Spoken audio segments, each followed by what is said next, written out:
Hello, সবাই কেমন আছো?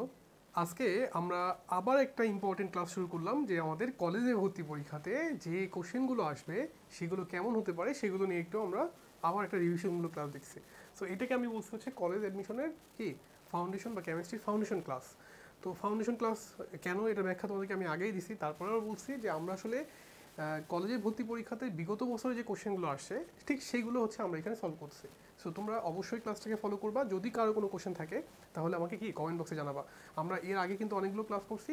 আজকে হচ্ছে আমরা মেইনলি বিক্রিয়ার উপরে, বিভিন্ন ধরনের বিক্রিয়া, জারণ বিজন বিক্রিয়া, বিভিন্ন ধরনের প্রতিস্থাপন বিক্রিয়া, যে বিক্রিয়া যেগুলো আছে সেগুলো নিয়ে আমরা একটু আজকে কি যে কোশ্চেনগুলো আসছে সেগুলো আমরা দেখবো। ঠিক আছে, তো আমরা ক্লাসটা সবাই শুরু করে ফেলি নাকি?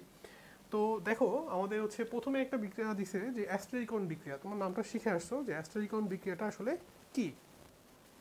অ্যাস্টার তৈরিকরণ বিক্রিয়া, এটাকে আমরা কি বলি? এটাকে আমরা বলি হচ্ছে অ্যাস্টারিকরণ বিক্রিয়া। তো তোমাকে বলছে যে ইথানিক অ্যাসিডের সাথে কোন যৌগের বিক্রিয়ায় অ্যাস্টার তৈরি হয়। কোন যৌগের বিক্রিয়ায়, কোশ্চেনটা খেয়াল করো। যখন আমাদের ভর্তি পরীক্ষায় কোশ্চেনটা দিছে যে কোন যৌগের বিক্রিয়ায় অ্যাস্টার তৈরি হয়, তাহলে এটা অ্যান্সারটা কীরকম হতে পারে দেখি আমরা। আমরা ধরলাম হচ্ছে ইথানিক অ্যাসিড। তাহলে যদি ইথানিক অ্যাসিড হয় তাহলে আমরা CH3 কি COOH লিখলাম। আচ্ছা, এখন তুমি জানো যে ইথানিক অ্যাসিড কার সাথে বিক্রিয়া করে। ইথানিক অ্যাসিড যদি আমরা এখানে অ্যালকোহল দিই, মনে করো CH3 CH2, আমরা যদি একটা অ্যালকোহল দিই তাহলেই কিন্তু সেই বিক্রিয়াটা করে কি অ্যাস্টার তৈরি করে। তাহলে তোমার কোশ্চেনের অ্যান্সারটা হবে হচ্ছে কি ইথানিক অ্যাসিড কার সাথে বিক্রিয়া করে, অ্যালকোহলের সাথে বিক্রিয়া করে অ্যাস্টার তৈরি করে। জাস্ট এতটুকুই হবে। বাট আমি তোমাকে যেহেতু এটা শেখাচ্ছি, সো আমি একটু ডিটেলস তোমাকে দেখাবো। দেখো আমাদের অ্যাস্টারিকরণ বিক্রিয়াটা কি হয়। আমরা যদি এভাবে চিন্তা করি, অ্যাস্টারিকরণ বিক্রিয়া হচ্ছে আমাদের কি হয় বলতো, এই যে এইখানে হচ্ছে একটা অ্যালকোহলের OH মূলক থাকে আর অ্যাসিডের H মূলকটা আছে, এই দুটো মিলে তোমার জাস্ট কি তৈরি করে ফেলে বলতো, পানি তৈরি করে ফেলে। তো আমরা বুঝতে পারলাম যে আসলে অ্যাস্টারিকরণ বিক্রিয়ায় যে অ্যাসিডের H মূলকটা আছে এবং অ্যালকোহলের যে OH মূলকটা আছে, জাস্ট এই দুটো মিলে তোমার কি তৈরি করবে, পানি তৈরি করবে। তাহলে আমি বুঝতে পারলাম যে আসলে এখানে এই বিক্রিয়ায় আমাদের একটা পানি তৈরি হবে, মানে H2O তৈরি হবে। আচ্ছা ফাইন। এবার দেখো এখানে যে বাকি মূলকটা আছে এরা কি যোগ হয়ে যাবে, কিন্তু যোগ হওয়ার সময় খেয়াল করতে হবে আমাদের কিন্তু এখানে যখন CH3 COO এই মূলকটার সাথে কিন্তু একটা হাত ফাঁকা হয়ে গেছে, কারণ এখান থেকে একটা H বের হয়ে গেছে। আর ওদিকে কিন্তু CH2-র পরে কিন্তু এটা হাত ফাঁকা হয়েছে, তাহলে কিন্তু এটা অ্যাড হবে হচ্ছে CH2 বন্ড CH3। দেখ সবাই খেয়াল করো, এখানে কিন্তু CH2টা আগে আসছে দেন CH3, কারণ হাত ফাঁকা হচ্ছে কিন্তু CH2-র কাছে, CH2 এখানে কিন্তু হাত ফাঁকা হয় নাই। সো তোমরা বুঝতে পারছো যে আসলে এখানে এরকম যৌগ তৈরি হয়, এটাকে আমরা বলেছি অ্যাস্টার। তো এটার নামটা কি? এটার নামটা হচ্ছে, দেখো আমরা এই জিনিসটাকে বলি হচ্ছে অ্যাসিটেট। আমরা এই জিনিসটাকে কি বলি, সবসময় মনে রাখবা এই জিনিসটার নাম হচ্ছে অ্যাসিটেট। এটাকে আমরা বলি হচ্ছে অ্যাসিটেট বা ইথানয়েড বা ইথানয়েড। এটাকে আমরা কি বলবো, অ্যাসিটেট বা ইথানয়েড। আচ্ছা শোনো, এবার দেখো এই যে পাশে যে মূলকটা আছে এই মূলকটাকে আমরা বলি হচ্ছে ইথাইল।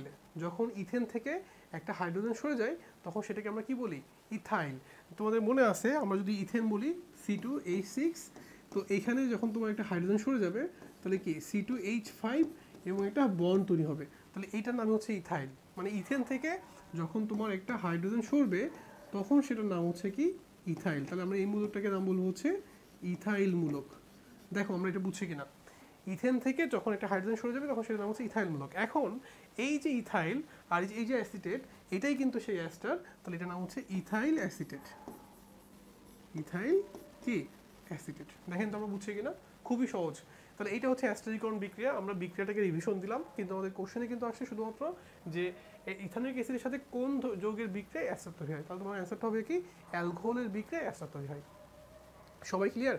আমরা আমরা আরেকটা একটু দেখি যে আসলে অ্যাস্টারিকরণ বিক্রিয়ায় যে কোথায় কোথায় চেঞ্জ হয়। তোমাকে তো আমি এখানে ইথানোয়িক অ্যাসিড দিলাম, এখানে নিচে হচ্ছে ইথানল, বাট যদি আমি এখানে একটা কার্বন কমাই নিই বা একটা বাড়াই নিই তাহলে কিন্তু নতুন নতুন অ্যাস্টার তৈরি হবে, তাই না? আমরা দেখি আমরা একটা কোশ্চেন দেখি। মনে করো তোমাকে আমি বললাম হচ্ছে আমরা একটা ইথানোয়িক অ্যাসিড নিচ্ছি, মনে করো CH3, আমরা নিচ্ছি হচ্ছে COOH। ভালো কথা। আমরা এখানে হচ্ছে কি করব, একটা মনে করো আমরা ইথানল না, আমরা হচ্ছে মিথানল নিচ্ছি। তাহলে আমরা কি লিখবো বলো, CH3 আমরা লিখবো হচ্ছে বন্ড OH। এই যে আমরা মিথানল লিখলাম। তাহলে আমরা আগেই জানি যে আমাদের এই ইথানোয়িক অ্যাসিডের H মূলকটা আর অ্যালকোহলের OH মূলকটা এরা মিলে কি তৈরি করবে, এরা মিলে হচ্ছে তোমার এখানে একটা কোনো পানি তৈরি করবে। করলো। আর বাকি যে মূলকটা আছে সেই মূলকটা হচ্ছে তোমার এখানে অ্যাড হয়ে যাবে, মানে আমরা এখানে পাবো হচ্ছে CH3 COO COO বন্ড আমরা লিখবো হচ্ছে CH3। তাহলে এটাই কিন্তু আমাদের সেই কি অ্যাস্টার, এবং এটার নাম হচ্ছে কি, দেখো এইটুকুকে আমরা বলবো হচ্ছে অ্যাসিটেট মূলক। আমরা যদি তোমাকে মার্ক করে দিই তাহলে এইটা হচ্ছে আমাদের সেই অ্যাসিটেট, এই যে এটা হচ্ছে আমাদের সেই অ্যাসিটেট। আর এই সামনে কি আছে, সামনে হচ্ছে মিথাইল মূলক আছে, তাহলে আমি তো এটাকে বলবো হচ্ছে মিথাইল অ্যাসিটেট। দেখো তো বিক্রিয়াটা বুঝছো কিনা, খুবই সহজ। কিন্তু আমরা এইভাবে চিন্তা করলে কিন্তু আমরা যে কোনো অ্যাস্টার তৈরি করে ফেলতে পারবো।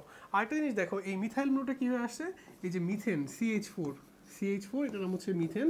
আমরা যখন এখান থেকে একটা হাইড্রোজেন বের করে ফেলবো তখন সেটার নাম হচ্ছে মিথাইল মূলক হবে, এবং এটাকে আমরা বলি হচ্ছে কি মিথাইল মূলক। দেখছো, যখন মিথেন থেকে একটা হাইড্রোজেন বের হয়ে যাবে তখন সেটার নাম হচ্ছে কি মিথাইল মূলক। আচ্ছা আমি তোমাকে একটা কাজ করি, এটাকে আরো সুন্দর করে তোমাকে বোঝাই যে মিথাইল মূলকটা আসলে কীভাবে হয়েছে। দেখো আমাদের কার্বন হচ্ছে কি 6 মানে কি 2 আর 4, এটা আমরা জানি। তো আমরা যদি এটাকে বক্স করে আঁকি, দেখো কার্বনে হচ্ছে যে 1s2, এই যে 1s2 আমরা আঁকলাম, আমরা ইলেকট্রোবিন্যাসটা আগেই শিখছি, এই যে 1s2। তারপরে কি আমরা 2s2 দিব, এই দেখো 2s2 দিলাম, আমরা 2s2 দিলাম, এই যে 2s2। আর তারপরে দিব হচ্ছে আমরা 2p কত দিব আমরা 2p2 দিব, তাহলে এই যে 1 এই যে 2 দিব। দেখছো আমরা কিন্তু এটা আগেই শিখে আসছি যে আসলে আমাদের ইলেকট্রোবিন্যাস কিন্তু এই যে এইটা। এখন তুমি একটু খেয়াল করো, কার্বনের এই যে 2 নম্বর শক্তি স্তরটা আছে এটা হচ্ছে 2p তে কয়টা আছে, 2টা আছে। কার্বন কি করে, ও হচ্ছে উত্তেজিত অবস্থায় ওর 2s এর যে ইলেকট্রনটা আছে সেই ইলেকট্রনটাকে সে পাঠিয়ে দেয় কোথায়, এই যে 2p এর ফাঁকা ঘরটাতে। দেখছো উত্তেজিত অবস্থায় কি করে, কার্বন উত্তেজিত অবস্থায় হচ্ছে তার এই যে 2s এর ইলেকট্রনটাকে সে পাঠিয়ে দিচ্ছে কোথায়, তার এই দেখো 1s এখানে আছে, এই 2s এ সে একটা ইলেকট্রন লাগবে, আর এই বাকি 3টা ইলেকট্রন সে দিবে কোথায়, সে দিবে হচ্ছে এই যে 2p তে। দেখছো তাহলে কার্বন কি করলো, কার্বন হচ্ছে তার উত্তেজিত অবস্থায় তার এই যে ইলেকট্রনটাকে সে পাঠা দিচ্ছে হচ্ছে কোথায়, ফাঁকা ঘরে।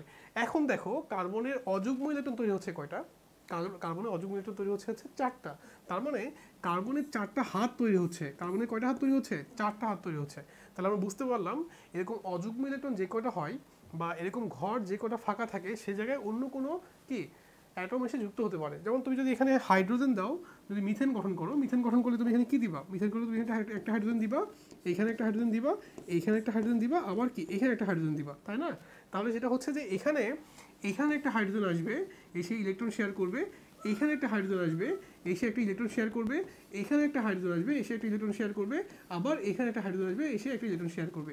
এইভাবে কিন্তু তারা শেয়ার করে করে হচ্ছে কি, তারা শেয়ার করে হচ্ছে বন্ড তৈরি করবে। সো আমরা বলতে পারি যে আসলে এই যৌগটাতে CH4 যে যৌগটা, এখানে আসলে 4টা সংযোজীবন তৈরি হচ্ছে এবং কার্বনের উত্তেজিত অবস্থায় কি 4টা হাত তৈরি হচ্ছে। এটা নিয়ে আমাদের কোনো কোশ্চেন নাই। এখন দেখো এই যে মিথেন, আমরা যে মিথেন তৈরি করছি সেটা হচ্ছে কি CH4, তাই না? এই যে CH4 লিখলাম আমরা, CH4। এই CH4 থেকে দেখো এর তো 4টা হাতে 4টা হাইড্রোজেন আছে। যদি আমি কি করি, এখান থেকে একটা হাইড্রোজেনকে বের করে নিই, আমি এখান থেকে কি করি বলতো, একটা হাইড্রোজেনকে মনে করো আমি বের করে নিলাম, এই যে একটা হাইড্রোজেনকে বের করে নিলাম, তাহলে কি হবে দেখো তো, এরকমভাবে 3টা হাত থাকবে, 3টা হাতে 3টা হাইড্রোজেন অ্যাড হবে, কিন্তু একটা হাত কিন্তু তার ফাঁকা থাকবে। দেখো তো বুঝছো কিনা, তার একটা হাত কি থাকবে ফাঁকা থাকবে। যেহেতু একটা হাত ফাঁকা থাকবে, তাহলে আমি বুঝতে পারলাম যে আসলে এটা একটা কি মূলক তৈরি হচ্ছে, এবং এটার নাম হচ্ছে মিথাইল মূলক। এটা হচ্ছে মিথেন, আমরা এটাকে বলবো হচ্ছে মিথেন, বাট এইটাকে আমরা বলবো হচ্ছে মিথাইল মূলক। তোমরা কিন্তু অনেকেই এই জিনিসটা একটু বুঝতে ঝামেলা করো যে আসলে কিভাবে একটা হাত তৈরি হচ্ছে। তো তুমি যেহেতু একটু আগে একটা বিক্রিয়া করলো, দেখো যখন এখান থেকে OH বের হয়ে যাবে, কার্বনের তো 4টা হাতে তুমি যদি এখানে গঠনটা এঁকে দেখাও, এই দেখো 3 দিকে 3টা হাইড্রোজেন আছে, আর কি আছে হলো একটা OH আছে। এই যে OHটা, সেই OHটা কিন্তু বের হয়ে যাবে, যখনই বের হয়ে যাবে তখনই কিন্তু তার একটা হাত ফাঁকা হবে। একইভাবে যখন তুমি এখানে আঁকবা, দেখো CH3, এই যে CH3 আঁকলা, এই যে C ডাবল বন্ড O, এখানে কিন্তু O বন্ড হচ্ছে H। যখনই তুমি কিনা একটা হাইড্রোজেনকে বের করে নিবা তখনই কিন্তু একটা হাত তৈরি হবে, ওই হাত দুটো কিন্তু পরস্পর এখানে অ্যাড হয়ে যাবে। দেখছেন? সো এটাই কিন্তু আমাদের সেই মাঝখানে যৌগটা বা মাঝখানে যে বন্ডটা, সেই বন্ডটা কিন্তু এখানে অ্যাড হবে। তুমি কিন্তু কখনোই ভুল করে CH3 বন্ড CH2 লিখো না, কারণ এখানে কিন্তু বন্ডটা হচ্ছে CO বন্ড CH2 এর মধ্যে। এইটা আমরা খেয়াল রাখবো, আমরা বিক্রিয়া লেখার সময় এই জায়গাটা ভুল করে ফেলি। তো অ্যাস্টারিকরণ বিক্রিয়া নিয়ে আমাদের কোনো কোশ্চেন নাই, আমরা অ্যাস্টারিকরণ বিক্রিয়াটা সবাই বুঝতে পারছি। দেখো তো সবাই বুঝছো কিনা, খুবই সোজা ভাই, তোমরা যদি একটু প্র্যাকটিস করো দেখবা যে খুবই সোজা। ঠিক আছে, মানে জাস্ট একটু আমাদের অর্গানিক কেমিস্ট্রিটা অনেক ভয় লাগে। আমাদের যেটা হয় যে আমাদের মানে টিচাররা আমাদেরকে এমন একটা ভয় ধরা দিচ্ছে যে আসলে অর্গানিক কেমিস্ট্রি অনেক কঠিন, যার কারণে আমরা ক্লাস 9-10-এ একটা চ্যাপ্টার ছিল জীবাশ্ম জ্বালানি, ওই চ্যাপ্টারটা কিন্তু আমরা স্কিপ করে আসছি অনেকে, যে ওটা নাকি অনেক মারাত্মক চ্যাপ্টার, কঠিন চ্যাপ্টার। বাট দেখো এটা কিন্তু খুব সহজ চ্যাপ্টার, আমি তোমাদেরকে ইজি করে দিব। তোমরা রেগুলার যদি ক্লাসগুলো ফলো করো দেখবা যে অর্গানিক চ্যাপ্টারটা খুবই সোজা, এবং আমাদের সেকেন্ড পেপারে কিন্তু মানে মোটামুটি অর্গানিকের অনেক বড় একটা সিলেবাস আছে এইচএসসিতে, তাই না? সো এটা ভয় পাওয়ার কোনো দরকার নেই। আমাদের এখানে কিন্তু সব সময় অর্গানিকটা খুব ভালোভাবে ইজিভাবে পড়তে হবে, মজা করে পড়তে হবে। অর্গানিক তুমি যদি বুঝে বুঝে পড়ো তাহলে জিনিসটা অনেক লাস্টিং করবে, বাট তুমি যদি মানে মুখস্থ করতে যাও তাহলে কিন্তু এটা লাস্টিং করবে না। দেখো আমি কিন্তু অ্যাস্টারিকন বিক্রিয়া করলাম, আমি কিন্তু এইভাবে কিন্তু যদি বিক্রিয়াটা মনে রাখতে পারি আমি কিন্তু যে কোনো অ্যাস্টারিকন অ্যাস্টার তৈরি করে ফেলতে পারবো। জাস্ট কনসেপ্টটা কি, আমি একটা অ্যাসিটিক অ্যাসিড নিব আর আমি সেখানে যে কোনো একটা অ্যালকোহল নিব, বিক্রিয়া করে আমরা কি অ্যাস্টার বানাতে পারবো। এখন তুমি যদি এখানে মিথানল নাও তাহলে একরকম আসবে, ইথানল নাও তাহলে একরকম আসবে, এরকম অ্যালকোহল চেঞ্জ করলে কিন্তু আমাদের কি অ্যাস্টারের নামটা চেঞ্জ হয়ে যাবে। সবাই কি বুঝতে পারছি? ওকে, এটা আমাদের একটা পরীক্ষার কোশ্চেন আসছিল এনডিসি ভর্তি পরীক্ষাতে। আমরা নেক্সট আরেকটা কোশ্চেন দেখি যে আমাদের কোশ্চেনে আর কি আসছে। আচ্ছা দেখো, SN2 এর সাথে HCl এর বিক্রিয়া, SnCl2 এর সাথে আমরা কিভাবে কার বিক্রিয়া দিব, HCl। ওকে, বিক্রিয়াটা লিখে ফেলে দেখি আমরা, দেখি তো বিক্রিয়াটা কি হয়। SnCl2 আমরা লিখলাম, এই যে SnCl2 এর সাথে আমরা কি দিব, আমরা হচ্ছে HCl দিব। আচ্ছা HCl দিলাম। এখন দেখো তোমাকে এটা বুঝতে হবে যে আমরা কিন্তু জারণ বিজারণ বিক্রিয়া শিখে আসছি, তাই না? এখানে কি হবে আসলে দেখো, এখানে এই ক্লোরিন হচ্ছে এখানে আসবে, কারণ এখানে তুমি এটা যদি বুঝো, এখানে আমরা SnCl4 লিখবো। কেন লিখবো আমি তোমাকে ব্যাখ্যা দিচ্ছি। আর এখানে হচ্ছে আমরা HCl লিখবো, সরি আমরা H লিখবো, আমরা HCl না, আমরা হচ্ছে H লিখবো, হাইড্রোজেন লিখবো। তাহলে আমরা এখানে H2 দিব। তাহলে তোমার মনে কোশ্চেন আসতে পারে যে স্যার তাহলে কেন এরকম SnCl4 দিলেন আর কেন H2 দিলেন। দেখো তোমাদেরকে বুঝতে হবে যে এই যৌগটাতে আমরা যদি চিন্তা করি তাহলে এই যৌগে কিন্তু আমাদের SN এর জারণ হচ্ছে SN2+। দেখো তো বোঝো কিনা এটা, এই যৌগে SN এর জারণ মান কি 2+, আর এখানে হচ্ছে আমাদের H হচ্ছে H+। এটা সবাই বুঝছে কিনা দেখো। দেন এটা বিক্রিয়া করে কি হয় দেখো তো, SN4+, আর হচ্ছে এখানে কি হয়, এখানে হচ্ছে হাইড্রোজেন কি হয়, শূন্য হয়। এইটা সবাই বুঝছো কিনা দেখো। আমরা কিন্তু জারণ মান দিয়ে হিসাব করলাম যে আসলে এখানে যেটা হচ্ছে যে SN2+ থেকে SN4+ হচ্ছে, আর H+ থেকে কি হচ্ছে, হাইড্রোজেন হচ্ছে। তোমরা জারণ মান কিন্তু বের করা শিখছো। সো এই জারণ মানের কনসেপ্ট থেকে কিন্তু আমরা এটা বের করে ফেলছি। এবং দেখো SN2+ থেকে SN4+ কখন হচ্ছে, যখন সে দুইটা ইলেকট্রন ত্যাগ করতেছে, তাই না? তো দুইটা ইলেকট্রন যদি ত্যাগ করে তাহলে সেটাকে আমরা কি বলি, সেটাকে আমরা বলি হচ্ছে কি জারণ, মানে বিজারক, তার জারণ হচ্ছে। আর H+ সেই ইলেকট্রন নিচ্ছে, নিয়ে জিরো হচ্ছে। সো বিক্রিয়াটা কিন্তু এরকমই হবে। তোমাকে বিক্রিয়াটা বুঝতে হবে যে আসলে বিক্রিয়াটা যে তুমি ফিল আপ করবা কীভাবে করবা, তোমার লজিক্যাল হচ্ছে মানে লজিক অ্যাপ্লাই করে তোমাকে ফিল আপ করতে হবে। ওকে, আচ্ছা আরেকটা কোশ্চেনে আসি আমরা। FeCl3 + Cl2 এর বিক্রিয়া ব্যাখ্যা করতে বলছে। ওকে ফাইন, আমরা বিক্রিয়াটা লিখি। এই দেখো FeCl3 + Cl2 আমরা বিক্রিয়া করি। বিক্রিয়া করলে কী হবে আমাদের দেখো তো, FeCl3 তুমি কিন্তু জানো যে Fe এর দুইটা হতে পারে, একটা হচ্ছে ফেরাস, একটা হচ্ছে কি ফেরিক। যেমন তুমি Fe2+ করতে পারবা, আর হচ্ছে কি Fe3+ করতে পারবা। দেখো যেখানে Fe3+ তার কিন্তু ইলেকট্রন দেওয়ার কোনো ক্ষমতা নাই, সে কিন্তু কি জাস্ট ইলেকট্রন নিতে পারবে। কারণ Fe3+টা কখন হয়েছে, Fe3+ তখনই হয়েছে যখনই সে ইলেকট্রন কি করছে, ত্যাগ করছে। মানে Fe2+ থেকে যখন ইলেকট্রন ত্যাগ করছে সে কি হয়েছে, সে হচ্ছে Fe3+ হয়েছে। যে ইলেকট্রন ত্যাগ করে তাকে আমরা বলি হচ্ছে কি বলতো, তাকে আমরা বলি হচ্ছে বিজারক। তাকে আমরা কি বলি, বিজারক। এবং তার কি হয়, তার হচ্ছে জারণ হয়। তার কি হয়, তার হচ্ছে জারণ হয়। সো তোমরা এটা একটু মনে রাখবা যে বিজারক কিন্তু নিজে জারিত হয়। বিজারক কি হয়, নিজে জারিত হয়, সেই ইলেকট্রন ত্যাগ করে জারিত হয়ে যাচ্ছে। সো এখানে Fe2+ থেকে কিন্তু এক ইলেকট্রন বের হওয়ার পরে Fe3+ হয়। তার মানে এখানে Fe3+ এ ইলেকট্রন দেওয়ার কোনো ক্ষমতা আর নাই, কারণ এখানে সে Fe3+ এসে, এখানে আছে কিন্তু Fe কি +3। তাহলে সে কি করবে বলো, তাহলে সে ইলেকট্রন কি করবে, নিবে। তাহলে কার কাছ থেকে নিবে, এই দেখো নিয়ে এই যে FeCl2 আর হচ্ছে তোমার FeCl2 তৈরি করবে। তাহলে এই যে FeCl3 +2 তৈরি করবে, সেই ইলেকট্রন নিয়ে তোমার কিন্তু কি করবে 2+ তৈরি করবে। ঠিক আছে, সো আমরা কিন্তু আসলে এই বিক্রিয়াগুলো বুঝতে পারছি যে আসলে তোমার হচ্ছে এরকমভাবে বিক্রিয়া FeCl3 সাথে হাইড্রোজেনের বিক্রিয়া দিলে হয়তো সমস্যা নাই FeCl। আচ্ছা এই বিক্রিয়াটা আমরা একটু চেঞ্জ করি, আমরা আমরা একটা কাজ করি, আমরা এই বিক্রিয়াটাকে লিখে হচ্ছে FeCl3 এর সাথে লিখে হচ্ছে আমরা হাইড্রোজেনের বিক্রিয়া দিই, তাহলে জিনিসটা বুঝতে আমাদের আরও ইজি হবে। দেখেন সেই একই জিনিস চিন্তা করেন, সেই হচ্ছে এখানে FeCl2 হয়ে যাবে আর একটা কি HCl হয়ে যাবে।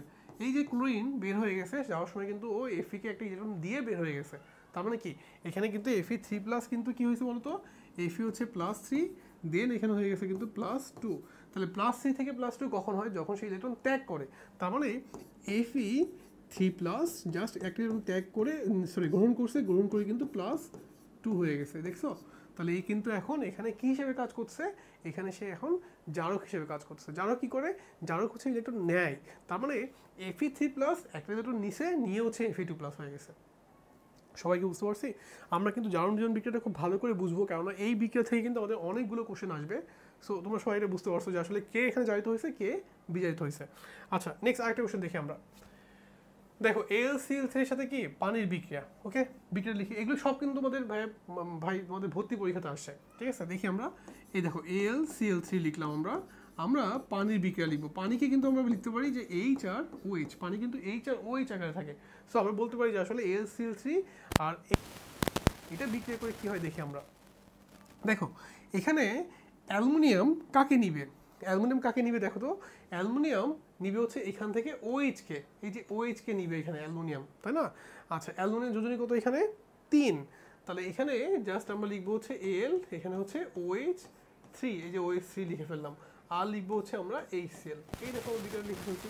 তাহলে বিক্রিয়া কিন্তু খুবই সোজা, কিন্তু চিন্তা করো যে অ্যালুমিনিয়াম এসে কাকে নিবে, এখান থেকে OH কে নিবে, আর এই যে হাইড্রোজেন নিবে হচ্ছে এখানকার ক্লোরিনকে, দেন এটা বিক্রিয়া করে একাত্তর। আচ্ছা, এখানে তোমরা একটা জিনিস খেয়াল করো, এখানে কিন্তু ইলেকট্রনের দেওয়া নেওয়া হয় না, এখানে কিন্তু অ্যালুমিনিয়াম +3 ছিল ভাই, এখানেও কিন্তু অ্যালুমিনিয়াম +3 হিসেবে আছে, কিন্তু যেটা হয়েছে যে প্রতিস্থাপন হয়ে গেছে। সো এটা কিন্তু জারণ বিজারণ বিক্রিয়া নয়, এটা হচ্ছে কি প্রতিস্থাপন বিক্রিয়া, কারণ এখানে জারণ মানে কিন্তু কোনো চেঞ্জ হয় নাই। সবাইকে বুঝতে পারছি আমরা? তাহলে যে বিক্রিয়ায় জারণ মানে চেঞ্জ হবে না সেটাকে আমরা বলবো হচ্ছে কি নন রিডক্স বিক্রিয়া, ঠিক আছে? সবাই বুঝছি এটা? ওকে, নেক্সট দেখো, আমাদের জিঙ্কের সাথে ফসফরিক অ্যাসিডের বিক্রিয়া উল্লেখ করতে বলছে। জিঙ্কের সাথে কার বিক্রিয়া? ফসফরিক অ্যাসিডের। ওকে ফাইন, আমরা জিঙ্ক লিখলাম প্লাস ফসফরিক অ্যাসিড, এই যে HCPO4, দেখছো আমরা HCPO4 লিখলাম। তাহলে জিঙ্ক কার সাথে বিক্রিয়া করছে? ফসফরিক অ্যাসিডের সাথে, HCPO4। এখন জিঙ্ক কিন্তু এখানে যার মান 0, সে যখন ফসফেট এখান থেকে কাকে নিবে, দুজনের মধ্যে কাকে নিবে, এখানে কিন্তু দুজন আছে, একটা হচ্ছে ফসফেট মূলক, একটা হচ্ছে H+। ফসফেট মূলক মানে কিন্তু এখানে আমাদের PO4 হচ্ছে 3- আর হচ্ছে এখানে আমাদের H+, এই যে H+, তাহলে এইটা কিন্তু এখানে আছে, তাই না? তোমরা বুঝতে পারছো এখানে, তাহলে এখানে 3H+ আছে এখানে। আমাকে একটু বলো জিঙ্ক এই দুজন থেকে কাকে নিবে? জিঙ্ক হচ্ছে এখান থেকে জাস্ট ফসফেট মূলককে নেবে। সো আমরা এখানে লিখবো এই যে J10 আমরা কি লিখবো? PO4 লিখবো। এখন দেখো তুমি সংকেতটা কিভাবে লিখবা, সংকেত লেখার নিয়মটা কি? জিঙ্কের যোজনী কত হয়? জিঙ্কের যোজনী হচ্ছে 2, ফসফেট মূলকের যোজনী কত? 3। তার মানে আমাদের এখানে 2 লিখতে হবে, আর এখানে 3 লিখতে হবে, আর এখানে লিখতে হবে হচ্ছে আমাদের ব্র্যাকেট দিয়ে 2 লিখতে হবে, জিঙ্ক ফসফেট তৈরি করবে। এবং এখানে আর কি হবে? এখানে হচ্ছে আর হাইড্রোজেন গ্যাস তৈরি করবে। তাহলে আমাকে সমতা করে দাও। দেখো ফসফেট 2টা আছে, তাহলে এখানে 2 দিতে হবে, আর এখানে আমাদের 3 দিতে হবে। এই দেখো আমরা কিন্তু বিক্রিয়াটা লিখে ফেললাম। দেখছো খুবই সহজ বিক্রিয়া, তুমি যদি একটু বোঝার চেষ্টা করো যে আসলে বিক্রিয়াটাতে কি হচ্ছে, আমরা কিন্তু এখান থেকে কি সিম্পলি চিন্তা করলে কিন্তু আমরা বিক্রিয়াটা পেয়ে যাব। সো এইভাবে কিন্তু আমি যে কোনো বিক্রিয়ায় কনসেপচুয়াল জিনিস চিন্তা ভাবনা করলে কিন্তু আমি বিক্রিয়ার সংকেতটাও লিখতে পারবো, এবং বিক্রিয়ার প্রোডাক্টটা কী হবে সেটা আমি বলতে পারবো। এখানে যেহেতু ইলেকট্রন দেওয়া নেওয়া হচ্ছে, তাহলে অবশ্যই জারণ বিজারণ বিক্রিয়া, কারণ জিঙ্কের থেকে এখানে 0 ছিল, জিঙ্ক কিন্তু এখানে +2 হয়ে গেছে। সো এটা একটা অবশ্যই জারণ বিজারণ বিক্রিয়া, মাথায় রাখবা। আচ্ছা দেখো তারপরে বলছে কি, দেখো হাইড্রোজেন সালফাইড এর সাথে কার বিক্রিয়া? ক্লোরিনের বিক্রিয়ার ফলে কি তৈরি হয়? এই একটা কোশ্চেন আমাদের আসছে অ্যাডমিশন টেস্টে, যে হাইড্রোজেন সালফাইডের সাথে ক্লোরিনের বিক্রিয়া করলে কি তৈরি হয়। ওকে ফাইন, আমরা হাইড্রোজেন সালফাইড লিখি, মনে করো H2S, তার সাথে আমরা কি বিক্রিয়া দিব? আমরা হচ্ছে ক্লোরিনের বিক্রিয়া দিব। ওকে ফাইন, বিক্রিয়াটা লিখি আমরা, দেখি তো কি হয়। দেখো হাইড্রোজেন এখান থেকে কাকে নিবে? হাইড্রোজেন এখান থেকে কাকে নিবে বলো? হাইড্রোজেন এখান থেকে ক্লোরিনকে নিবে, তার মানে HCl তৈরি করবে, আর সালফার মুক্ত হয়ে যাবে। দেখছো? তাহলে তুমি একটু আবার খেয়াল করো, আমরা কিন্তু এখানে বুঝতে পারলাম যে এখানে কিন্তু জারণ মান চেঞ্জ হচ্ছে, কারণ সালফারে কিন্তু এখানে জারণ মান কি -2, বাট এখানে কিন্তু সালফার জার্মাম 0 হয়ে গেছে। তার মানে বুঝতে পারলাম যে এই বিক্রিয়ায় কিন্তু ইলেকট্রনের দেয়া নেওয়া হচ্ছে। যেহেতু ইলেকট্রনের দেয়া নেওয়া হচ্ছে, সো এটা হচ্ছে একটা রিডক্স বিক্রিয়া, জারণ বিজারণ বিক্রিয়া, কারণ তুমি জারণ মান চেঞ্জ করে ফেলছো। আচ্ছা, দেন বাকিটা তুমি বুঝতে পারছো, এখানে ক্লোরিন হচ্ছে 0, এখানে ক্লোরিন কিন্তু -1। সো তুমি বুঝে ফেলছো যে আসলে এই বিক্রিয়ায় ইলেকট্রনের দেয়া নেওয়া হচ্ছে। যে বিক্রিয়ায় ইলেকট্রনের দেয়া নেওয়া হয় সেটা হচ্ছে কি আমাদের রিডক্স বিক্রিয়া। সো এই রিডক্স বিক্রিয়া কিন্তু এখানে হচ্ছে, আমরা কিন্তু বুঝে ফেললাম। এবং কোশ্চেনটা এরকম আসতে পারতো যে নিচের কিন্তু রিডক্স বিক্রিয়া বলো, সো তুমি এই জারণ মানটা হিসাব করে নিবা। সবাই বুঝছি? আচ্ছা, নেক্সট আরেকটা কোশ্চেন দেখি আমরা, আরেকটা জিনিস শিখি আমরা, সক্রিয়তা সিরিজ। এটা আমরা হয়তো আগে কখনোই ওইভাবে শিখি নাই, বাট আজকে আমাদেরকে একটু ভালোভাবে শিখতে হবে। সক্রিয়তা সিরিজ জিনিসটা কি আসলে। দেখো, আমাদের একটা সিরিজ আছে, সেই সিরিজটা কি দেখো, সবার প্রথমে কে আছে, পটাশিয়াম, তারপরে কে, sodium, calcium, magnesium, aluminium, zinc, এফি, এই দেখো হাইড্রোজেন, সবাইকে ভালো করে খেয়াল করো, হাইড্রোজেন এই কিন্তু সিরিজের কপারের উপরে আছে। তার মানে তোমাকে বুঝতে হবে এই সক্রিয়তা সিরিজটা হচ্ছে এরকম যে এই সিরিজের যে উপরে আছে সে হচ্ছে বেশি সক্রিয়, আর যে নিচে আছে সে হচ্ছে কি কম সক্রিয়। তার মানে যে উপরে আছে তার গায়ে শক্তি বেশি, আর যে নিচে আছে তার গায়ে শক্তি হচ্ছে কি কম। এটাই হচ্ছে আমাদের সক্রিয়তা সিরিজের তাৎপর্য। তো এটা বিক্রিয়ার সময় কি কাজে লাগবে দেখি আমরা। দেখো, যখন তুমি একটা বিক্রিয়া লিখবা, মনে করো তুমি বিক্রিয়াটা লিখলে হচ্ছে জিঙ্ক প্লাস কপার সালফেট, তোমার বিক্রিয়া করে কি তৈরি করবে, কোশ্চেন হচ্ছে এটা। জিঙ্ক প্লাস কপার সালফেট বিক্রিয়া করে কি তৈরি হবে। তো তোমাকে আগে ফার্স্টে মাথায় আনতে হবে যে এই সক্রিয়তা সিরিজটা তোমাকে মাথায় রাখতে হবে যে আসলে সক্রিয়তা সিরিজটা ছিল। তো এখানে তুমি একটু খেয়াল করতে হবে, দেখো এই জিঙ্ক এই সিরিজের কোন জায়গায় আছে, তুমি একটু ফাইন্ড আউট করো তো। এই জিঙ্কটা কোথায় আছে, জিঙ্কটা পাচ্ছি হচ্ছে আমরা এইখানটাতে। আচ্ছা, কপার কোথায় আছে, এই দেখো কপার হচ্ছে এইখানে আছে। তার মানে আমরা বুঝতে পারলাম এই সিরিজের উপরে হচ্ছে জিঙ্ক আর কপার হচ্ছে কি নিচে। যদি এটা বুঝতে পারি, আমাকে একটু বলো তাহলে জিঙ্কের গায়ে শক্তি বেশি নাকি কপারের গায়ে শক্তি বেশি। দেখো তো, আমরা বুঝতে পারছি যে আসলে এখানে জিঙ্কের গায়ে শক্তি বেশি, কারণ জিঙ্ক হচ্ছে এই চার্টের কি উপরে আছে। সো আমরা বলবো জিঙ্ক এখানে এসে কপারকে ঘাড় ধাক্কা দিয়ে সরা দিতে পারবে, কারণ জিঙ্কের গায়ে শক্তি বেশি। তাহলে বিক্রিয়াটা কী হবে দেখো তো, এই যে জিঙ্ক সালফেট প্লাস হচ্ছে কপার, এই দেখো আমরা বিক্রিয়াটা লিখে ফেলছি। তার মানে তোমাকে আগে বিক্রিয়া করার আগে বুঝতে হবে যে ওই বিক্রিয়াটা হবে কি না, এটা কিন্তু তোমাকে বুঝতে হবে। কারণ বিক্রিয়াটা বললেই কিন্তু বিক্রিয়াটা হবে না, তোমাকে দেখতে হবে যে সক্রিয়তা সিরিজের সে উপরে আছে কিনা। যদি উপরে থাকে তাহলে সে এখান থেকে এটাকে প্রতিস্থাপন করতে পারবে এবং বিক্রিয়াটা হবে। ঠিক আছে, এখন যদি উল্টা জিনিস আমি তোমাকে বলতাম, তোমাকে আমি বললাম যে ধরো বিক্রিয়াটা হচ্ছে এরকম আছে, কপার প্লাস জিঙ্ক সালফেট। তুমি তো তাড়াতাড়ি পরীক্ষার মাঝখানে এটা আর খেয়াল করবে না, তোমার তো সক্রিয়তা সিরিজ মাথায় থাকবে না, তখন তুমি এটা বিক্রিয়াটা কি লিখবা, কপার সালফেট প্লাস জিঙ্ক লিখে দিবে, যে কপার সালফেট প্লাস জিঙ্ক লিখে দিবে, কারণ কপার সালফেট যৌগ তো আছেই, সো এটা তো হইতেই পারে, তো মাথার মধ্যে এরকম আসবে। কিন্তু না, দেখো তোমাকে বুঝতে হবে যে আসলে এই বিক্রিয়াটা এরকম কখনোই হবে না। কেন? কারণ তুমি একটু বোঝার চেষ্টা করো, এই দেখো কপার কোথায় আছে, কপারের পজিশনটা হচ্ছে এই জায়গায়, জিঙ্কের পজিশনটা হচ্ছে এই জায়গায়। তাহলে জিঙ্ক এখানে উপরে, কপার হচ্ছে এখানে নিচে। তার মানে কি কপারের গায়ে শক্তি কম আর জিঙ্কের গায়ে শক্তি কি বেশি। তার মানে কপার জিঙ্ককে প্রতিস্থাপন করতে পারবে না। তার মানে কপারে যেহেতু এখানে যায় জিঙ্ককে সরাবে, সে এটা করতে পারবে না। সো এই বিক্রিয়াটা আমাদের হবে না। কি বুঝছি? তোমাদের মনে হতে পারে যে আসলে জিনিসটা অনেক কঠিন। না, তুমি যদি এই সিরিজটা মনে রাখতে পারো তাহলে তুমি যে কোনো বিক্রিয়ায় এটা হবে কি হবে না এটা ব্যাখ্যা দিতে পারবা। নর্মালি প্রতিস্থাপন বিক্রিয়ার ক্ষেত্রে আমাদের জিনিসটা লাগে যে আসলে এই বিক্রিয়াটাই হবে কিনা, প্রতিস্থাপন করতে পারবে কিনা। সো এরকম টাইপের কোশ্চেন যখন তোমাকে দিবে, জাস্ট তোমাকে এভাবে চিন্তা করতে হবে যে আসলে এই বিক্রিয়াটা হবে কিনা। সবাই বুঝছি? দেখো জিনিসগুলো কিন্তু খুবই সোজা। আমি যদি একটু মানে প্র্যাকটিক্যালি চিন্তা করি যে আসলে খুব কঠিন জিনিস কিন্তু না, জাস্ট এই চারটা তোমাকে নতুন জিনিস তোমাকে এটা মুখস্থ করতে হবে, আমাদের এই সিরিজটা জানতে হবে। ওকে, আচ্ছা নেক্সট দেখো প্রতিস্থাপন বিক্রিয়া কাকে বলে। এই যে আমরা একটু আগে দেখলাম, যখন তুমি একটা জিনিসকে দেখো, যখন একটা জিনিসকে আরেকটা জিনিস দিয়ে প্রতিস্থাপন করাবা, তাহলে অধিক সক্রিয় মৌলকে তুমি যদি কম সক্রিয় মৌল দিয়ে প্রতিস্থাপন করাও, তাহলে সেটা হচ্ছে প্রতিস্থাপন বিক্রিয়া, তাই না? আমরা কিন্তু এটা শিখলাম যে একটা অধিক সক্রিয় মৌলকে যখন আমি কম সক্রিয় মৌল দিয়ে সরায় ফেলবো, তখন সেই জিনিসটার নাম হচ্ছে কি একটা প্রতিস্থাপন বিক্রিয়া। খুবই সোজা, ঠিক আছে? আচ্ছা, তাহলে প্রতিস্থাপন বিক্রিয়াটা শেষ। এবার দেখো কপারের সাথে সালফিউরিক অ্যাসিডের বিক্রিয়া হবে কিনা দেখি তো। আমরা কপার বিক্রিয়াটা লিখে ফেলে আগে, দেখি বিক্রিয়াটা হয় কিনা। কোশ্চেন হচ্ছে এটা হয় কিনা। তাহলে কপার লিখলাম প্লাস সালফিউরিক অ্যাসিড লিখলাম, দেন আমরা দেখি বিক্রিয়াটা হয় কিনা। ওকে, আমাদের কোশ্চেন হচ্ছে এটা যে কপারের সাথে আমরা সালফিউরিক অ্যাসিডের বিক্রিয়া করতে পারবো কিনা। দেখো এখানে একটা জিনিস তোমাকে বুঝতে হবে যে এই চার্টের কপার কিন্তু নিচে আছে, হাইড্রোজেন কিন্তু উপরে আছে, তাই না? তাহলে যদি সে প্রতিস্থাপন বিক্রিয়া করতে যায় তাহলে কিন্তু সে এখানে প্রতিস্থাপন করতে পারবে না, তার মানে বিক্রিয়াটা হবে না, কারণ কপার শক্তি কম হাইড্রোজেন থেকে। সো কপার কিন্তু হাইড্রোজেনকে সরাতে পারবে না। সো এখানে কিন্তু অধিক সক্রিয় না, এ কিন্তু এখানে কম সক্রিয়, যার কারণে সে কিন্তু হাইড্রোজেনকে কি সরাতে পারবে না। সো বিক্রিয়াটা কিন্তু আমাদের হবে না। বুঝছি, আমরা এটা বুঝতে পারছি যে আসলে অধিক সক্রিয় মৌল না হলে সে প্রতিস্থাপন বিক্রিয়া করতে পারবে না। সো এটা নিয়ে আমাদের কোনো কোশ্চেন নাই। আচ্ছা, নেক্সট দেখি আমরা।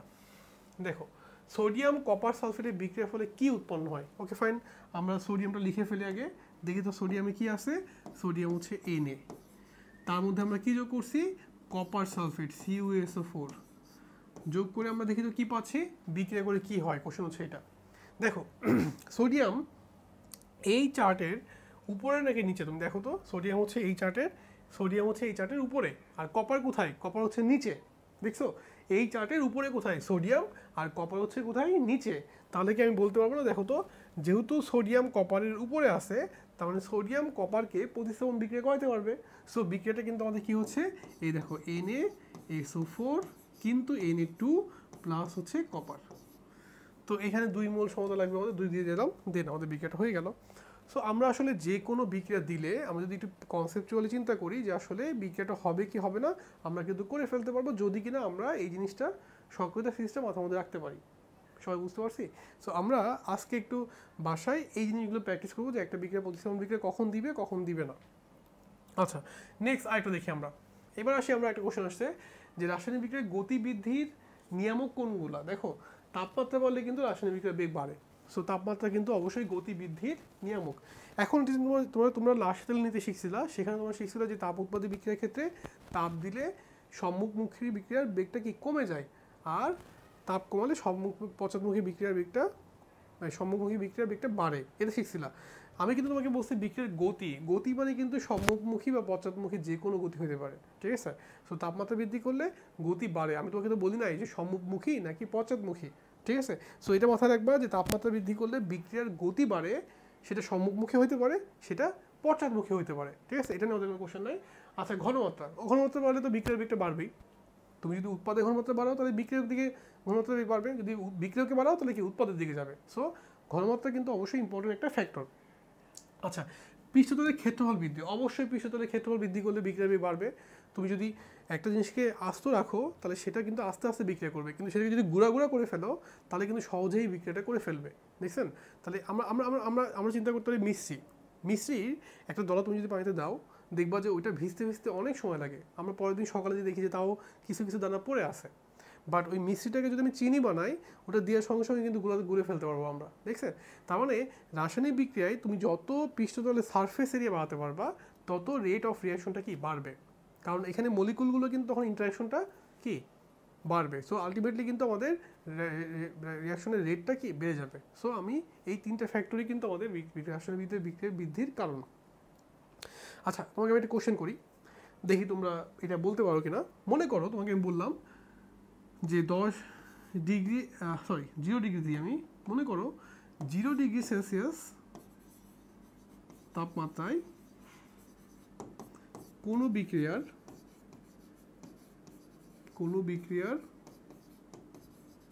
বেগ x। ওকে, একটা ম্যাথ। মনে করো 0 ডিগ্রি সেলসিয়াস তাপমাত্রায় কোনো বিক্রিয়ার বেগ হচ্ছে x। এখন তোমাকে বলতে হবে 50 ডিগ্রি সেলসিয়াস তাপমাত্রায় কোনো বিক্রিয়ার বেগ কত হবে। দেখি আমি বলতে পারি কিনা। কি দেখো তো সবাই, 0 ডিগ্রি সেলসিয়াস তাপমাত্রায় বেগ হচ্ছে x, তোমাকে বললাম 50 ডিগ্রি তাপমাত্রায় বেগ কত হবে। তোমাদের অনেকের মনে হচ্ছে অ্যান্সার মনে হয় 50x হবে, কারণ তাপমাত্রা বৃদ্ধি করছি 50x, তাই না নাকি? আবার অনেকেই হয়তো ভাবছো 5x হবে, তাই না? না, কোনোটাই হবে না। দেখো আমি তোমাদেরকে বলি, তুমি ভালো করে খেয়াল করো। আমরা একটা জিনিস শিখছিলাম যে 10 ডিগ্রি সেলসিয়াস তাপমাত্রায় প্রতি 10 ডিগ্রি সেলসিয়াস তাপমাত্রা বৃদ্ধি করলে বিক্রিয়ার বেগ দ্বিগুণ হয়। দেখো তো আমরা এরকম শিখছিলাম কিনা, যে প্রতি 10 ডিগ্রি সেলসিয়াস তাপমাত্রা বৃদ্ধি করলে বিক্রিয়ার বেগ দ্বিগুণ হয়। মনে আছে? এরকম একটা লাইন কিন্তু আমরা শিখছিলাম যে প্রতি 10 ডিগ্রি সেলসিয়াস তাপমাত্রা বৃদ্ধি করলে নর্মালি বিক্রিয়ার বেগ দ্বিগুণ হয়। তো এখন তুমি 0 ডিগ্রি থেকে 50 ডিগ্রিতে গেছো, মোট কত ডিগ্রি বৃদ্ধি করছো? 50 ডিগ্রি, তাহলে 10 ডিগ্রি যখন দ্বিগুণ হয় তার মানে 2^5 ইন্টু এক্স, 32 গুণ হয়ে যাবে ভাই। কয় গুণ হবে?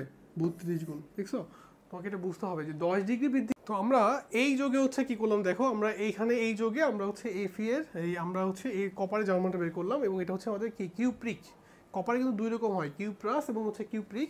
তা আমরা কিন্তু এই যোগে কপারের জার্মানটা পেয়ে গেছি, এটা হচ্ছে কিউপ্রিক। দেখছো, মানে কপার হচ্ছে 2+। সো এরকম কমপ্লেক্স যোগগুলো আমাদের একটু লাগবে, কারণ আমরা এগুলো হচ্ছে একটু কম কম দেখাশোনা করছি। সো এটাগুলোকে আমাকে একটু ভালোভাবে প্র্যাকটিস করতে হবে, এরকম কমপ্লেক্স যোগও তোমাকে দিতে পারে। আচ্ছা, নেক্সট আসি আমরা টলেন রিয়েজেন্টের সংকেত কি, এটাও আমাদের ফার্স্ট টাইম আমরা শিখি না আগে। এটা হচ্ছে di ammonium silver ion. Di ammonium কি? Silver ion. এই যে এটা দিয়ে আমরা হচ্ছে প্লাস, এটাকে আমরা বলি হচ্ছে টলেন রিয়েজেন্ট বা টলেন বিকারক। এটা আসলে অ্যালডিহাইডের শনাক্তকরণ করার কাজে লাগে। আমরা অর্গানিকে শিখছি এটা, যে ডায়ামোনিয়াম সিলভার হাইড্রোক্সাইড হতে পারে, ডায়ামোনিয়াম সিলভার ক্লোরাইড হতে পারে। তো এই দ্রবণটাকে আমরা বলি হচ্ছে কি টলেন রিয়েজেন্ট। এটা আমাদের অ্যালডিহাইডের শনাক্তকারী রিয়েজেন্ট। ঠিক আছে, আমরা এটা বেশ মনে রাখি, এটা মুখস্থ রাখি, আমরা এগুলো নিয়ে পরে অনেক আলোচনা করবো। আচ্ছা, সিলিকন টেট্রাক্লোরাইড এবং ওয়াটারের বিক্রিয়ায় কি তৈরি হয়? আমরা সিলিকন টেট্রাক্লোরাইডটা লিখি, দেখি আমরা কি পাচ্ছি। সিলিকন টেট্রাক্লোরাইড, এই দেখো SiCl4, এর মধ্যে আমরা কি যোগ করছি? আমরা ওয়াটার যোগ করছি, মনে করো HOH যোগ করছি। ভালো কথা, এই HOH যোগ করলে সিলিকন এখান থেকে কাকে নিবে? সিলিকন হচ্ছে এখান থেকে OH কে নিবে। দেখো OH কে নিল, দেখছো OH কে নিল। কিন্তু এখানে তোমাকে খেয়াল করতে হবে, তুমি সিলিকন যে OH কে নিবে তাহলে নিশ্চয়ই এখানে তোমার 4টা OH দিতে হবে, প্লাস হচ্ছে আমরা এখানে কি লিখবো? আমরা এখানে HCl লিখবো। সো আমরা দেখতে পাচ্ছি যে আসলে এখানে সিলিকন টেট্রাক্লোরাইডের ক্ষেত্রে এই যে HOH সিলিকন টেট্রা হাইড্রোক্সাইড এবং HCl তৈরি করবে। দেখো এখানে কিন্তু সিলিকনের জার্মানে কোনো চেঞ্জ হয় নাই, জাস্ট এখানে যেটা হয়েছে যে তোমার হচ্ছে কি প্রতিস্থাপন হয়েছে। সো এটা কিন্তু জার্মান বিক্রিয়া না, এটা হচ্ছে জাস্ট কি আমাদের বলতো, এটা হচ্ছে জাস্ট আমাদের কি প্রতিস্থাপন বিক্রিয়া। এখানে কিন্তু জার্মানে কোনো চেঞ্জ হয় নাই। সবাই এটা বুঝছে কিনা দেখেন, এটা নিয়ে আমাদের কোনো কোশ্চেন নাই, আমরা বুঝতে পারছি। আচ্ছা, নেক্সট আসি জিঙ্ক অক্সাইড এবং কার্বনের বিক্রিয়াটি কী হবে? জিঙ্ক অক্সাইড, আমরা জিঙ্কের সাথে বিক্রিয়াটা লিখি। এই দেখো জিঙ্ক অক্সাইড প্লাস কার্বন বিক্রিয়া করে কি হয় বলতো? এই দেখো জিঙ্ক অক্সাইড কার্বন বিক্রিয়া করে এখানে শুধু প্রতিস্থাপন হবে, মানে জিঙ্ক হবে প্লাস কি কার্বন মনোঅক্সাইড CO। তার মানে জিঙ্কের কিন্তু এখানে জার্মান চেঞ্জ হয়েছে, তোমরা খেয়াল করো, জিঙ্কের কিন্তু এখানে +2 ছিল, কিন্তু এখানে জিঙ্ক 0 হয়ে গেছে। তাহলে আমি কি বুঝলাম? যেহেতু জার্মান চেঞ্জ হয়েছে তার মানে এটা হচ্ছে একটা রিডক্স বিক্রিয়া। যেহেতু জার্মান চেঞ্জ হয়েছে তার মানে রিডক্স বিক্রিয়া। কোনো বিক্রিয়ায় যদি জার্মান চেঞ্জ হয় তাহলে সেটা হচ্ছে একটা রিডক্স বিক্রিয়া। কার্বন 0 ছিল, কার্বন এখানে +2 হয়ে গেছে। সো আমরা বুঝতে পারছি যে আসলে এই বিক্রিয়ায় জার্মান চেঞ্জ হয়েছে, সো এটা একটা রিডক্স বিক্রিয়া। আচ্ছা, পিএইচ বলতে কি বোঝো? আমরা পিএইচ সংখ্যা জানি যে কোনো দ্রবণে H+ যে আয়নটা হবে সেই আয়নের যে ঘনমাত্রা তার ঋণাত্মক লগারিদম, এইটাকে আমরা বলি হচ্ছে পিএইচ। কোনো একটা দ্রবণে H+ আয়নের ঘনমাত্রা তার ঋণাত্মক লগারিদমকে আমরা বলি হচ্ছে পিএইচ। বুঝছেন? একটা ঋণাত্মক লগারিদমকে আমরা বলবো হচ্ছে কি পিএইচ। পিএইচ মানে হচ্ছে -log H+। তোমাকে যদি বলি আমি 0.2m HCl এর পিএইচ কত, কোশ্চেন হচ্ছে এটা। যদি এরকম সহজ একটা কোশ্চেন আসতে পারে যে 0.2m HCl এর পিএইচ কত। তো এখন HCl কি দেয় ভাই? HCl হচ্ছে আমাদের H+ দেয়। তো H+ কতটুকু দিবে, তার ঘনমাত্রা কতটুকু হবে বলতো? যে H+ দিবে তার ঘনমাত্রা হবে C = 0.2m। এবং দেখো যখন HCl ভাঙে, সে ভেঙে কয়টা H+ দেয়? সে ভেঙে হচ্ছে আমাদের একটা H+ দেয়।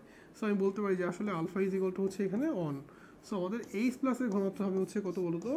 জাস্ট আমরা লিখলাম আলফা ইন্টু C, মানে জাস্ট তোমার 0.2m। দেখো আমরা কিন্তু H+ এর ঘনত্ব পেয়ে গেছি। দেন পিএইচ কী হবে? পিএইচ হচ্ছে আমাদের জাস্ট -log, এই দেখো H+, এটা হচ্ছে আমাদের পিএইচ। সো আমরা লিখতে পারি জাস্ট -log 0.2। দেখছেন, এটা ক্যালকুলেটারে বসালে আপনার অ্যান্সার চলে আসবে। তোমাদের কিন্তু ভর্তি পরীক্ষাতে ক্যালকুলেটার অ্যালাউ করবে, সো তোমরা কিন্তু ক্যালকুলেটার নিতে পারবা, তবে প্রোগ্রামেবল ক্যালকুলেটার নেওয়া যাবে না। সো আমি তোমাদেরকে বলবো যে এইটা তোমরা সাজেস্ট করি যে এটা তোমরা ইউজ করবে, এটা অনেক মোটামুটি ভালোই। তোমাদের EX 991EX, ঠিক আছে? তো তোমরা EX সিরিজটাই কিনলে EXটাই ইউজ করবা, কারণ এবার কিন্তু আমাদের কলেজ মানে বোর্ড পরীক্ষাতে ক্যালকুলেটার নিয়ে একটা ঝামেলা করে। তুমি যে হলে সিট পড়ে তোমার দেখা যায় যে সে ওদের টিচার জানেই না যে এটা ইউজ করা যাবে। তখন দেখা যায় তারা ঝামেলা করে ফেলে। সো তুমি সবসময় মানে EX রেজিস্টারের মধ্যে থাকবা, এটা মোটামুটি সব জায়গায় আমাদের অ্যালাউ করে, ঠিক আছে। সো আমরা কিন্তু এইভাবে আমাদের ক্যালকুলেশন করতে পারবো। আচ্ছা, যদি এই অঙ্কটা ক্যালকুলেটার ছাড়া আসতো, কেমনে আসতো? মনে করো এই অঙ্কটা তোমাকে ক্যালকুলেটার দেয় নাই, তাহলে তুমি কীভাবে করতা? আমি তোমাকে বললাম 0.01 m, তোমাকে বললাম HCl এর পিএইচ কত। তোমাকে এই কোশ্চেনটা এরকম করতাম, 0.01 m HCl এর পিএইচ কত, কোশ্চেন হচ্ছে এটা। দেখো 0.01 m HCl এর পিএইচ কত, 0.01 m HCl এর পিএইচ। তাহলে পিএইচ সমান আমি কি লিখবো বলো? আমি লিখবো হচ্ছে মাইনাস লগ কি H প্লাস, তাই না? H প্লাস লিখলাম। এখন দেখো এই যে মাইনাস লগ H প্লাস আমি লিখতে পারি মাইনাস লগ 0.01 m। আচ্ছা দেখো, তুমি 0.01 মানে কি শিখছো?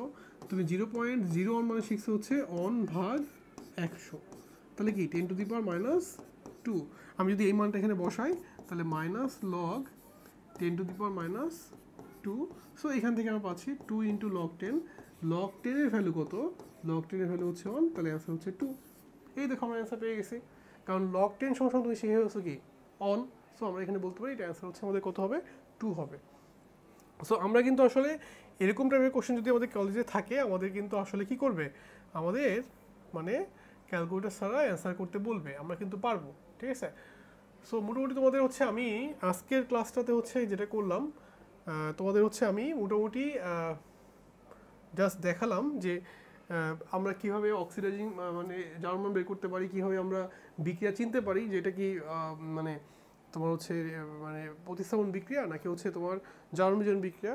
সো আমরা কিন্তু মোটামুটি অনেকগুলো বিক্রিয়া দেখলাম, যেখানে হচ্ছে আমরা মানে প্রত্যেকটা বিক্রিয়ার মধ্যে কি হয় এবং বিক্রিয়া জার্মানটা কীভাবে চেঞ্জ হয় এটা নিয়ে কিন্তু আলোচনা করছি। আমরা এর পরের লেকচারটাতে আরও অনেক বিক্রিয়া দেখবো যেগুলো আমাদের অ্যাডমিশন টেস্টে আসছে, এবং এইগুলোই কিন্তু আমাদের কলেজের যখন তুমি ফার্স্ট ইয়ারে বা সেকেন্ড ইয়ারে উঠবা, এগুলোই কিন্তু আমাদের কেমিস্ট্রির ফাউন্ডেশন ক্লাস। সো সবাই হচ্ছে আমার এই ভিডিওগুলো দেখবা, এবং যদি কোশ্চেন থাকে আমাকে কমেন্ট বক্সে জানাবা।